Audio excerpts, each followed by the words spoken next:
होतकरू व मीडियात करिअर करणाऱ्यांसाठी उत्तम संधी। आपण ऑनलाईन ही काम करू शकता। संपूर्ण राज्यभरात प्रसारित होणाऱ्या स्टार 24 तास या वाहिनीसाठी जागा भरणे आहे। यात अँकर, रिपोर्टर, कॅमेरामॅन, एरिया प्रतिनिधी, script writer, video editor, reception व इंटर्नशिप साठी विद्यार्थी घेणे आहे। अनुभवी व्यक्तीस प्राधान्य।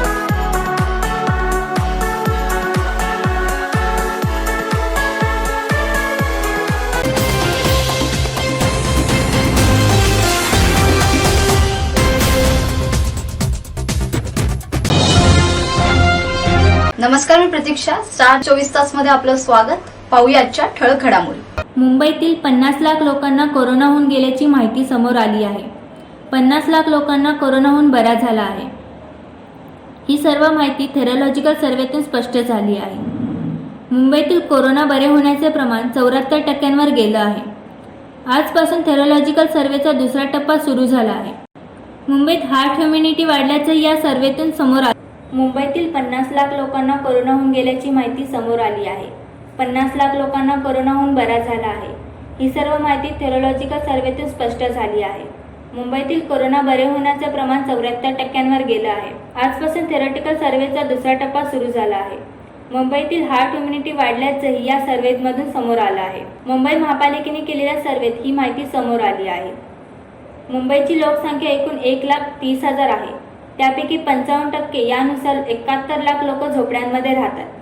40% लोकांना कोरोनाची बाधा झाली, म्हणजे 40% लोकांना कोरोनाशी लग्न होऊन गेलं व इमारतीत राहणारे 58,50,000 नागरिक जे इमारतीमध्ये राहतात त्यांचीही सर्वेक्षण करण्यात आलं। यातून काढण्यात आलेल्या निष्कर्षातून 50 लाख लोकांना कोरोना होऊन गेला आहे व कोरोनावर या लोकांनी मात केली आहे।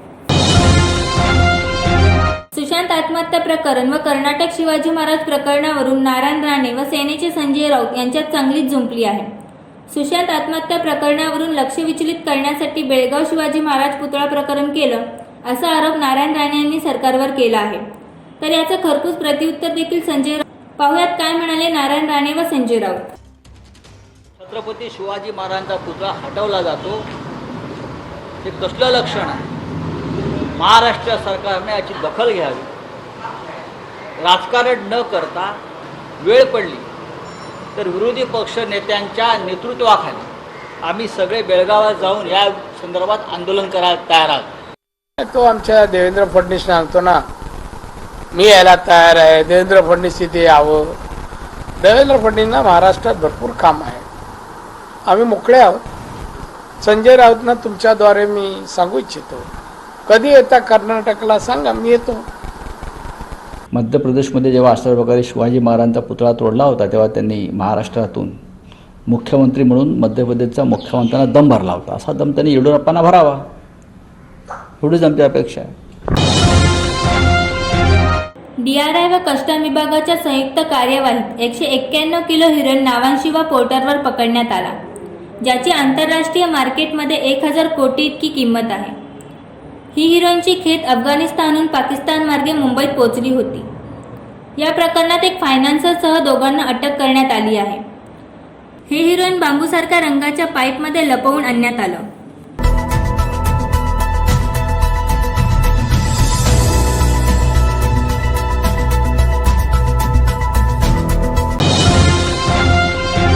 सुशांत सिंग आत्महत्या प्रकरण आर्थिक व्यवहार प्रकरणी रिया चक्रवर्ती व तिच्या परिवाराची पुन्हा एकदा आज चौकशी करण्यात आली। सकाळी 11 वाजता रिया आणि तिचा भाऊ वडिलांसह ईडी कार्यालयात हजर झाली। तब्बल 3.5 तास ही चौकशी सुरू होती। यावेळी माध्यमांनीही मोठी गर्दी केली होती।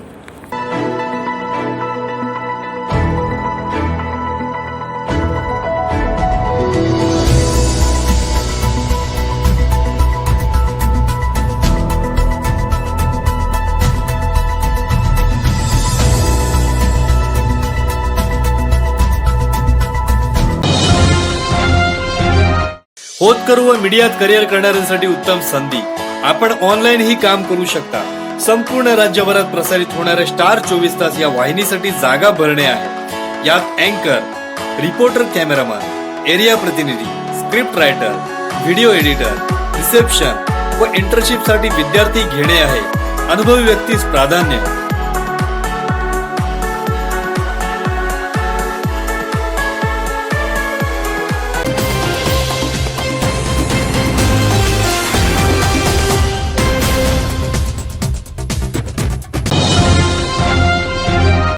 अगस्त जो कि आदिवासी उद्यान दिवस के रूप में देश और दुनिया में मनाया जाता है। इस अवसर पर कल्याण के आदिवासी हलके में पिछले 25 साल से आदिवासियों के वेलफेयर के लिए परहित सामाजिक संस्था आदिवासियों को अपना हक देने के लिए काम कर रही है। निरंतर आदिवासी हक के लिए लड़ने वाले परहित संस्था के अध्यक्ष विशाल जी गुप्ता के मनोगत को हमने जाना है। जागतिक आदिवासी दिवस के उपलक्ष्य में मैं सबको बधाई देते हुए सरकार से व प्रशासन से यही मांग करूंगा कि जो आदिवासी असहाय दुर्बल दशा में आज हैं, बड़े मुश्किल से अपने जीवन यापन कर रहे हैं, उनके जीने का ढंग बिल्कुल मौत से बदतर होती जा रही है। तो उसके ऊपर प्रशासन ध्यान दे, सरकार ध्यान दे। आज वो घर से बेघर हो चुके हैं, अपने ज़मीन से वंचित हो गए हैं, उनके ज़मीन पे कोई और कब्जा कर लिए हैं, अपने नाम चढ़ा लिए हैं और बड़े रुआब से बड़े शान से समाज में अपना रौब दिखा रहे हैं। तो ऐसे लोगों का जो मनोबल बढ़ रहा है, तो समाज में ऐसे लोगों का मनोबल ना बढ़े। और इसका एक ही कारण है कि प्रशासन इसके ऊपर ध्यान दे, शासन इसके ऊपर ध्यान दे और गरीब आदिवासियों के लिए जो कायदा बनाया गया है उसका पालन हो। जो नियम हैं उस नियम का 100% पालन हो। क्योंकि अभी हाल ही के एक हाई कोर्ट ने आदेश दिए, पूना के कोई केस थे, तो उसमें इसी तरह से कोई ठगी करके उल्टे सुल्टे पेपर बना के उनकी जगह को हथिया ली गई थी। लेकिन कोर्ट ने सख्ती देते हुए बोला कि संबंधित जो भी लोग हैं उनके ऊपर FIR हो और इस पर सख्त कार्रवाई हो, ऐसा कोर्ट का भी आदेश है।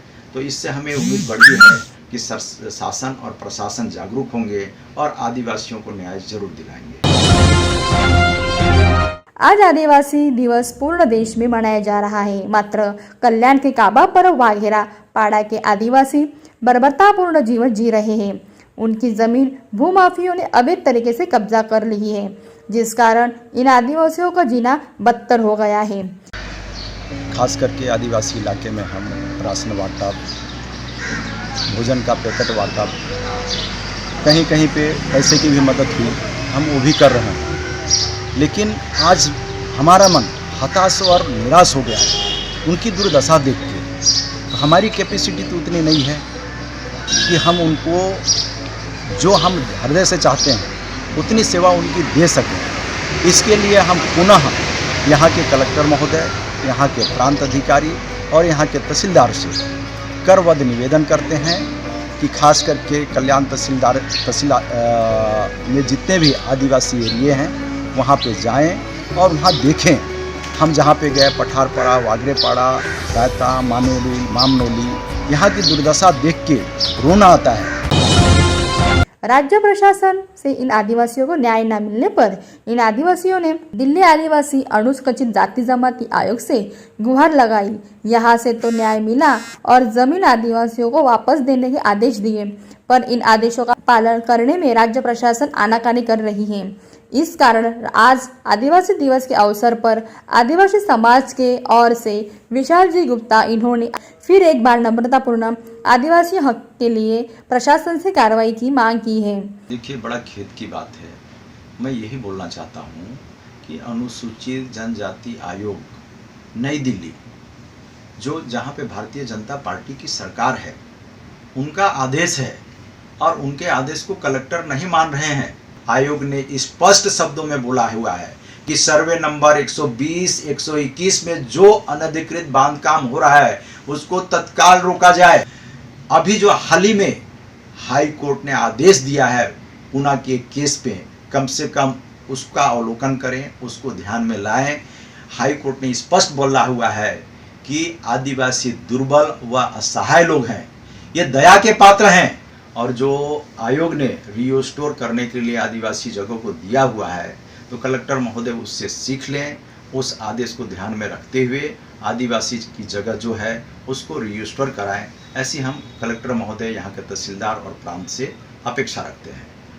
हम सरकार से यही मांग कर रहे हैं कि ज़मीन को सरकार जमा ले, अपने ताबे में ले, और वहाँ पे जो कंस्ट्रक्शन हुआ है तो उसमें जो घर हैं उस कुछ घरों को आदिवासी को दे दिया जाए, क्योंकि उनका जगह में जो घर बना तो घर को भी ये भूमाफिया लोग तोड़ दिए हैं, तो घर उनको दे दिया जाए। और यहाँ के जो वरप कांबा के रहवासी लोग हैं उनके कोई सामाजिक कार्य हों, कोई धार्मिक कार्य हों या कोई मांगलिक कार्य हों, उस पे उसका उपयोग हो, इसलिए वरप कांबा गांव को वो जगह दे दिया जाए।